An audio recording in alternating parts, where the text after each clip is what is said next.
कल हमने solid state में डेंसिटी का कैलकुलेशन किया था कि यूनिट सेल की डेंसिटी निकालने का फॉर्मूला निकाला था। क्या आया था? D इजिकल to z into m upon n A into A cube. ये कल फॉर्मूला आया था। अब इस फॉर्मूले पर बेसिक कुछ क्वेश्चंस करेंगे। 4 क्वेश्चन करने हमको, 1 2 3 4। तो देखो, सबसे पहले पहला क्वेश्चन पढ़ते हैं। क्या है पहला क्वेश्चन? क्या कहता है?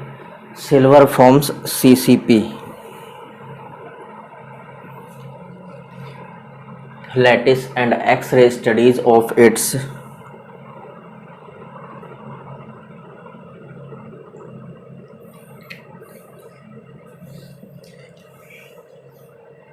देखो दोबारा से,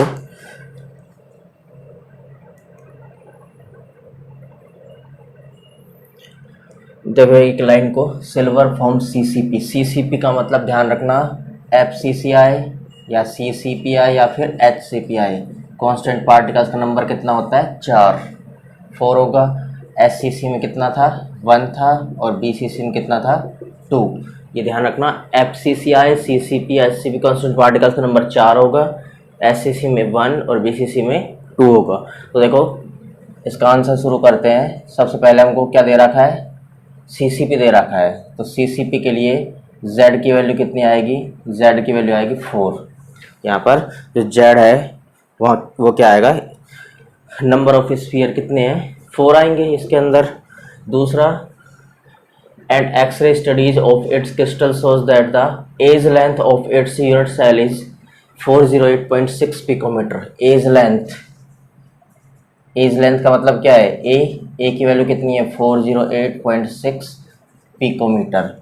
तो इस पिकोमीटर को हमको किस में चेंज करना है? कल देखो एक नोट देख लो इसमें। पहले एक नोट क्या होता है, देखो डेंसिटी ऑफ सॉलिड, नोट में क्या होता है? Density of solid is obtain. हमको जो डेंसिटी होगी वो किस में ऑब्टेन होगी? इन ग्राम सेंटीमीटर क्यूब। इन ग्राम पर सेंटीमीटर क्यूब। ध्यान रखना, हमको जो सॉलिड की डेंसिटी मिलेगी वो किस में मिलेगी? ग्राम पर सेंटीमीटर क्यूब में। अगर मान लो पिकोमीटर में दे रखी है तो एक पिकोमीटर होता है 10⁻⁻10 सेंटीमीटर के बराबर। या फिर एंगस्ट्रॉम में दे रखा है तो एक एंगस्ट्रॉम कितना होगा? 10⁻⁸ सेंटीमीटर के बराबर। तो हमको ये चेंज कर लेनी है। पिकोमीटर में दे रखी है तो उसको सेंटीमीटर में चेंज कर लेंगे 10⁻⁻10 से मल्टीप्लाई करके, या एंगस्ट्रॉम में दे रखी है तो उसको सेंटीमीटर में चेंज कर लेंगे 10⁻⁸ सेंटीमीटर से मल्टीप्लाई करके। या अगर मीटर में देखना चाहते हैं कितनी आएगी? 10⁻⁻12 मीटर। ये कितनी आएगी? 10⁻10 मीटर। हमको ध्यान रखना है सेंटीमीटर में कैसे चेंज करेंगे? पिकोमीटर को 10⁻10 से मल्टीप्लाई करना है, या एंगस्ट्रॉम कैसे चेंज करेंगे? 10⁻8 से मल्टीप्लाई करना है। इस नोट को ध्यान रखना। अब देखो क्वेश्चन में क्या दे रखा है? 408.6 पिकोमीटर दे रखा है। इस पिकोमीटर को हमको सेंटीमीटर में चेंज करना है तो 10⁻10 से मल्टीप्लाई कर देंगे। 408.6 इंटू 10⁻10, ये किस में चेंज हो गया? सेंटीमीटर में चेंज हो गया। अब देखो एज लेंथ ये आ गई तो इसका वॉल्यूम क्या आएगा? ए क्यूब होता है वॉल्यूम, एज की क्यूब होगा तो इसका क्यूब कर देंगे। 408.6 इंटू 10⁻10 का क्या आ जाएगा? क्यूब। और सेंटीमीटर का क्या हो जाएगा? क्यूब। दोनों का क्यूब हो गई, इसका क्यूब हो गया तो इसका भी क्यूब हो जाएगा, सेंटीमीटर क्यूब हो गया। आगे देखो क्या दे रखा क्वेश्चन में? Calculate the density of silver. Silver की डेंसिटी कैलकुलेट करनी है, मतलब किसकी वैल्यू कैलकुलेट करनी है? हमको डी की वैल्यू कैलकुलेट करनी है। एटॉमिक मास ऑफ सिल्वर कितना दे रखा है? एटॉमिक मास मतलब एम की वैल्यू, सिल्वर के लिए एम की वैल्यू कितनी दे रखी है? 107.9 ग्राम पर मोल। 107.9 ग्राम पर मोल। अब देखो हमको ये ध्यान रखना, अब हमको क्वेश्चन में फॉर्मूला क्या होता है हमारा डेंसिटी का? D is equal to z into M N into A cube. ये फॉर्मूला होता है। अब देखो z की वैल्यू हमको मिल गई 4 एम की वैल्यू हमको मिल गई, एन ए की वैल्यू कितनी होती है, एवोगैड्रो नंबर होता है 6.022 इंटू 10⁻23 एटम्स पर मोल या पार्टिकल्स पर मोल आ जाएंगे, एटम्स पर मोल। ए क्यूब की वैल्यू हमको मिल गई, तो फॉर्मूले में वैल्यू पुट करेंगे, d is equal to z की वैल्यू 4 इंटू एम की वैल्यू 107.9 डिवाइड 6.022 इंटू 10⁻23 इंटू ए क्यूब कितना आ जाएगा 408 इंटू 408.6 इंटू 10⁻⁻10 इसका क्यूब है। तो इसको सोल्व कर देते हैं, d is equal to 4 into 107.9 divide 6.022 into 10⁻23 into ये 408.6 3 टाइम्स है, 3 तो लिख देंगे 3 बार 408 408.6 408.6। उसके बाद ये 10 टू द पावर कितनी हो जाएगी, -10 का 3 से मल्टीप्लाई 10 टू द पावर -30। उसके बाद d is equal to 4 into 107.9 divide 6.022 into 10 to the power 23 को रहने दो। तो पहले क्या करेंगे, ये लिख रहे हैं, उसके बाद ये तीनों नंबर लिख रहे हैं 408.6 408.6 408.6 इंटू 10 टू द पावर, देखो यहाँ पर 23 है और यहाँ पर माइनस का 30, तो माइनस में कितना ज़्यादा है, माइनस का 7 ज़्यादा है, 30 माइनस 23, तो माइनस में वैल्यू है, माइनस कितना आएगा, -7 आ जाएगा इसका। अब इसको अगर सोल्व करेंगे तो हमारी डी की वैल्यू जो आएगी, इसको सोल्व कर सकते हैं, इसकी डी की वैल्यू आएगा 10.5 ग्राम per centimetre cube, centimetre cube में आती है, ग्राम पर सेंटीमीटर क्यूब में डेंसिटी की वैल्यू अभी बताई थी नोट में। तो हमारा आंसर क्या आ जाएगा, 10.5 ग्राम पर सेंटीमीटर क्यूब। ये हमारा क्वेश्चन हो गया पहला सोल्व। इसमें डेंसिटी पूछी थी, तो डेंसिटी हमारी कितनी आएगी, 10.5 ग्राम पर सेंटीमीटर क्यूब। दोबारा देख लो इस क्वेश्चन को दोबारा से एक बार। सिल्वर फॉर्म सीसीपी में जेड की वैल्यू 4 आएगी, एज लेंथ दे रखी है 408.6 पिकोमीटर, इसको सेंटीमीटर में चेंज करेंगे तो क्या करेंगे, 10 टू द पावर -10 से मल्टीप्लाई कर देंगे। जब एज लेंथ दे रखी है तो इसका ए क्यूब की वैल्यू इसका क्यूब कर देंगे, वॉल्यूम कितना आ जाएगा, इसका क्यूब हो जाएगा, एज के क्यूब हो जाता है। डेंसिटी हमको निकालनी है, एम की वैल्यू एटॉमिक मास सिल्वर के लिए दे रखा है 107.9 ग्राम पर मोल दे रखा है। उसके बाद एवोगैड्रो नंबर होता है 6.022 10 to the power 23 atoms per mole. Formula रखा, इसमें सारी वैल्यू पुट करने के बाद आंसर क्या आएगा, 10.5 ग्राम पर सेंटीमीटर क्यूब। ये हमारा पहला क्वेश्चन कंप्लीट हो गया। अब सेकंड क्वेश्चन देखते हैं।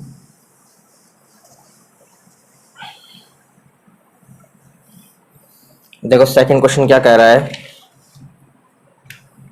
X-ray diffraction studies shows that copper crystallize in FCC. देखो इसका सॉल्यूशन क्या आएगा, एफसीसी क्रिस्टलाइज इन एफसीसी चल, तो एफसीसी दे रखा है, एफसीसी के लिए कितना है कि जेड की वैल्यू आएगी 4। उसके बाद है विद सेल एज लेंथ मतलब ए की वैल्यू कितनी दे रखी है 3.608 10 to the power -8 centimetre. Edge length ये दे रखी है, तो हमको ए क्यूब निकालेंगे तो क्या आएगा, इसका क्यूब हो जाएगा 3.608 10 टू द पावर -10 सेंटीमीटर। इसका क्यूब कर देंगे तो सेंटीमीटर का क्या हो जाएगा, क्यूब हो जाएगा।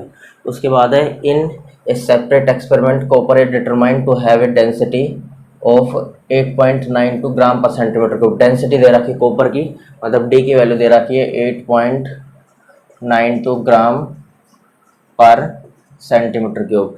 Calculate the atomic mass of copper. M की वैल्यू कैलकुलेट करनी और एन की वैल्यू हमको पता कितनी होती है 6.022 10 to the power 23 atoms per mole. अब देखो m की वैल्यू कैलकुलेट करनी है, d की वैल्यू क्या होती है z into M n into ए क्यूब। तो यहाँ से अगर हम m की वैल्यू कैलकुलेट करेंगे तो क्या करेंगे, d को इधर रहने देंगे तो d आ गया, इनटू, अब ये इस पूरी वैल्यू को एन ए और ए क्यूब यहाँ डिवाइड में इधर ले जाएंगे, किस में जाएगा, मल्टीप्लाई में, तो डी के एन ए इंटू ए क्यूब मल्टीप्लाई में, डिवाइड किससे करना है, ये z यहाँ पर ऊपर है तो इसमें क्या चल जाएगा, नीचे चला जाएगा, तो d इंटू एन ए इंटू ए क्यूब अपॉन z इसकी आ जाएगा। इसमें वैल्यू पुट करेंगे, m इजकल टू डी की वैल्यू कितनी दे रखी है 8.92 इंटू एन ए की value 6.022 10 to the power 23 into A cube की value 3.608 into 10 to the power -8, इसके क्या है क्यूब। उसके बाद डिवाइड z की वैल्यू कितनी है हमारे लिए इस क्वेश्चन में 4, तो m is equal to 8.92 into 10 to the power 8.92 into 6.022 10 to the power 23, इसको 3 टाइम्स लिख लेंगे 3.608 3.608 3.608 इंटू ये कितना हो जाएगा 8 का 3 से multiply into 10 to the power -24 हो जाएगा। इसका डिवाइड क्या कर देंगे 4 से। अब देखो ध्यान से ऊपर यहाँ 10 टू द पावर 23 है, यहाँ 10 टू द पावर -24 है, तो यहाँ से ये कैंसिल हो जाएगा और 10 टू द पावर कितना बचेगा, 10 टू द पावर कितना बचेगा -1, क्योंकि 23 था एक साइड तो एक साइड -24 था, तो माइनस का कितना ज़्यादा है 1 ज़्यादा है, तो 10 टू द पावर -1 बचेगा। इस 10 टू द पावर -1 को अगर नीचे ले जाएंगे, अगर इसको नीचे ले जाएंगे तो क्या आ जाएगा 10 टू द पावर 1, मतलब प्लस में वैल्यू होगी, यहाँ पर माइनस में तो इधर प्लस में आ जाएगी वैल्यू। अब इसको पूरे को सोल्व कर सकते हैं, ये कितना हो जाएगा 40 बन गए। इसको सोल्व करेंगे तो इसकी वैल्यू जो आती है हमारा मोलिकुलर मास जो आता है वो आएगा 63.1 ग्राम पर मोल, ग्राम पर मोल में आएगा मोलिकुलर मास, तो आंसर क्या आएगा हमारा 63.1 ग्राम पर मोल। ये हमारा सेकंड क्वेश्चन खत्म हो गया। इसमें FCC दे रखा था, जेड की वैल्यू 4 आएगी इसके लिए, एज लेंथ ये दे रखी है तो वॉल्यूम इसका क्यूब हो जाएगा, डेंसिटी दे रखी है, m वैल्यू निकलवाई है, एन ए की वैल्यू फिक्स होती है एवोगाड्रो नंबर, डेंसिटी का फॉर्मूला लगाया z into M N into ए क्यूब। अब हमको m की वैल्यू निकलवाई है तो m को इधर रखा और सारे किधर ले गए, तो क्या आ जाएगा, ये डिवाइड में मल्टीप्लाई में जाएगा, d इंटू एन इंटू ए क्यूब, ये ऊपर है तो इसके नीचे आ जाएगा, तो ये पूरी वैल्यू पुट करेंगे और आंसर आएगा 63.1 ग्राम पर मोल। ये हमारा सेकंड क्वेश्चन खत्म हो गया। अब थर्ड क्वेश्चन देखते हैं।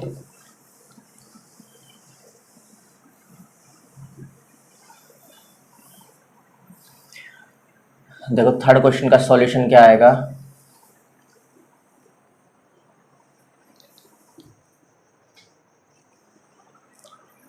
थर्ड क्वेश्चन है an element crystallize in BCC structure, BCC structure, BCC के लिए बताओ z की वैल्यू कितनी होती है, z की वैल्यू आएगी 2। आगे the edge length of the unit cell is, edge length की मतलब a की वैल्यू दे रखी है 288 पिकोमीटर, इसको चेंज कर लेंगे 288 into 10 to the power -10 centimetre में चेंज कर लेंगे, तो a क्यूब की वैल्यू क्या आ जाएगी 288 इंटू 10 टू द पावर -10 की क्या हो जाएगी क्यूब, तो सेंटीमीटर की अब क्या हो जाएगी क्यूब हो जाएगी। If the density of the crystal, density of the crystals कितनी दे रखी है, density 7.2, d is equal to 7.2 gram per centimetre cube दे रखी है। What is the atomic mass of the element, element का एटॉमिक मास मतलब m की वैल्यू पूछिए, and how many atoms of this element are present in 208 ग्राम।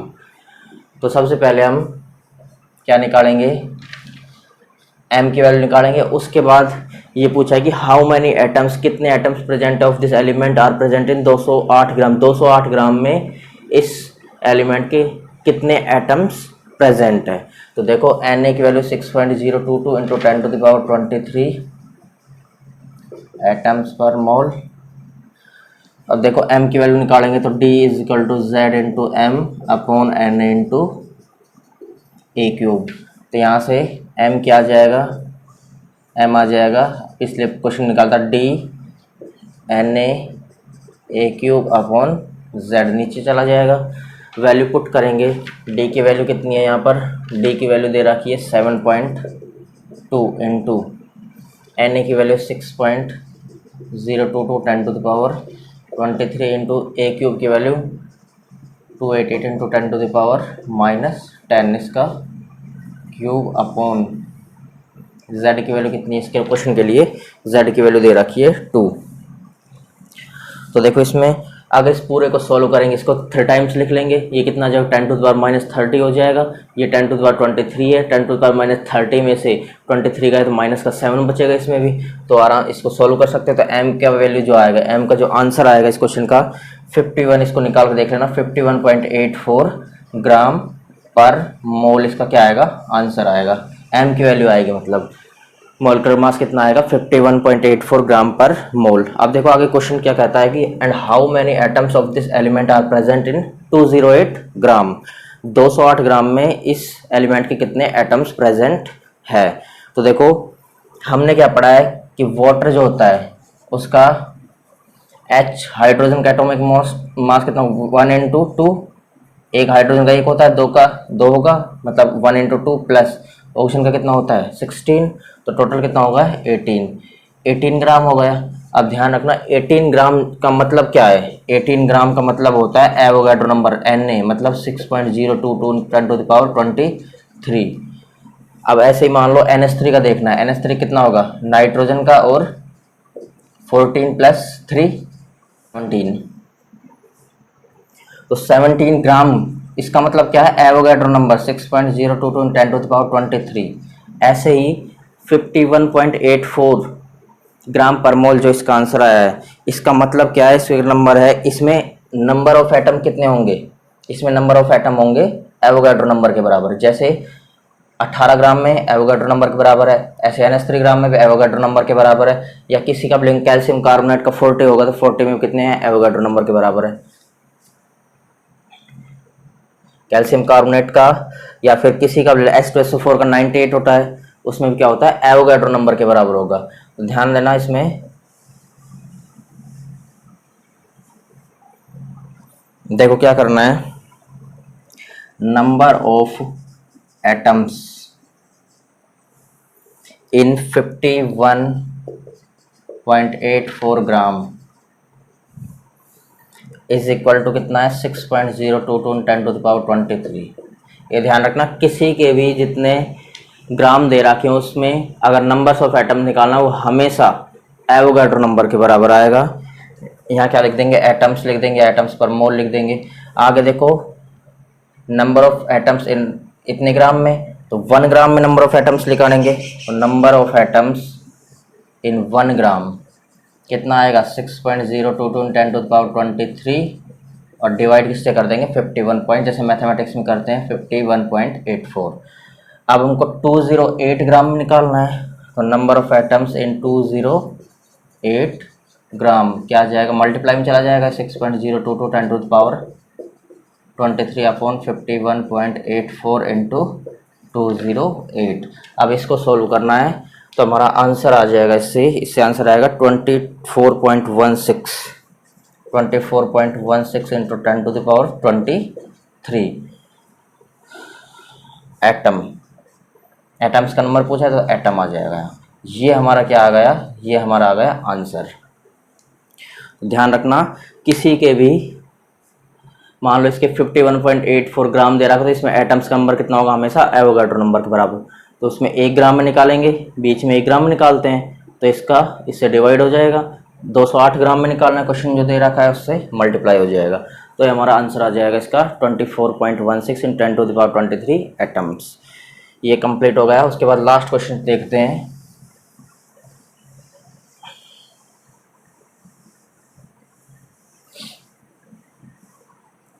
देखो last question क्या कहता है, इसका सॉल्यूशन क्या होगा। A compound form hexagonal close packing structure, what is the total number of voids in 0.5 mole of it, how many of these are tetrahedral voids. Total voids पूछिए 0.5 मोल में एक कंपाउंड है जो HCP बना रहा है, और क्या पूछिए how many of these tetrahedral voids कितनी है इसके पास में। तो ध्यान देना मैंने तुमको अभी बताया था number of atoms in 1 mole, atoms in 1 mole में कितने होते हैं 6.022 into 10 to the power 23 atoms होंगे। उसके बाद एटम्स पर मोल होंगे। उसके बाद देखो नंबर ऑफ एटम्स इन 1 मोल। अब क्वेश्चन कितने दे रखा है 0.5 मोल, तो नंबर ऑफ